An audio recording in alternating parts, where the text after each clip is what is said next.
malapit sa Maynila ito. Ito, ganda lang. Oo, ako. Ay, di, ano, kahit na napakaayos nito. Ang ganda ng lugar, pagka iyan ang mga gusto ito. Ay, kitang-kita mo ang ano, kitang-kita mo ang dagat. Ako agawan dito. Kung sa atin, overlooking.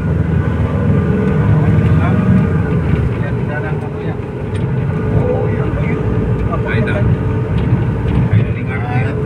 Sundalo pa rin eh. Meron pa laman. Checkpoint o meron pa? Kasi yun ang binababang mga kahoy, no? Oo, yun. Isa yan. Saka parang paprotect na nila. Sa bundok. Tsaka ito yung bundok eh, may bay pa dito. Yung bundok at saka yung mga namumundok. Meron mo tila ka rin nakakal. Ay, Siya dalang mo spray. Wala na lang eh. pero dapat lumamalagan dala. Parang dala na nga ng mga tricycle, isa na ng Granada. Ang malyaring ito. Oo. Dapat na mag-i-business siya. At saka yan, yung kanya na makas. Tsaka naman yung Granada, may balik yan.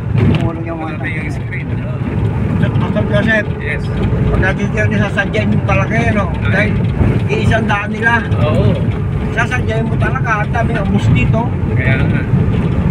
Delikadong lugar. Oo. Walang ibang dadaanan. Mga ambush site eh. Oo. Ang magagandang pwesto. Oo. Mauubos ang isang 6x dito. Ay, naku. Kulang pa yan ngayon. Sa mga Ayan o. dalawang grenade laser lang yun eh.